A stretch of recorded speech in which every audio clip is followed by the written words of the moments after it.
Jim Holley, Supercross Live on USSX.com. I'm here with one of the hottest privateer riders, Robert Kiniry. It's the US Open. Privateers always look forward to this race. Yeah, not all the factory guys show up, and that opens up some doors for some good finishes, and that's what we're always looking for. That's why we come here. This year you got a good mechanic. Is he in shape? Because if you finish in the top 3 in the heat race, you're automatically in that mechanic's challenge. And if he can change the wheel, take off a wheel, put it back on, take it off the stand, run it, not ride it, run it down to the start line, you get an extra point.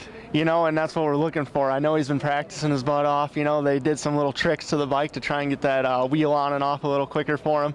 I might be counting on him this weekend for an overall point for the weekend, but I'm going to do my end and see what we can come up with. Well, now I was in a meeting earlier with Cliff Nobles, and he said he's looking for those little shortcuts you're talking about. You can't silicone the spacers in so they don't fly out. You can't cut the nut down. There's a lot of rules. Yeah, and they know them all. They've been practicing and they got it down. So we'll see what happens with that. It's going to be interesting. I'm looking forward to watching that. You've had some success here in years past. Yeah, I've gotten come here on 80s, and that was my first time out on a real Supercross track, and kind of struggled. Come back one of the other years, ended up getting a 3rd and doing well. So I'm really looking forward to it. I've always done well, even at the normal Supercross at the end of the year in Vegas. I seem to have good luck in this town, so I'm gonna hopefully it plays out for us tonight.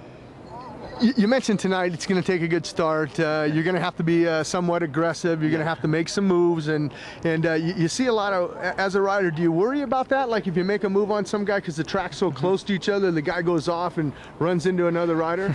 Well, I don't really. We're all professionals. This is what we do. Everyone uses their head, and everyone obviously has done this a lot. So we all know the boundaries of the track and kind of know the consequences of coming in hard on someone.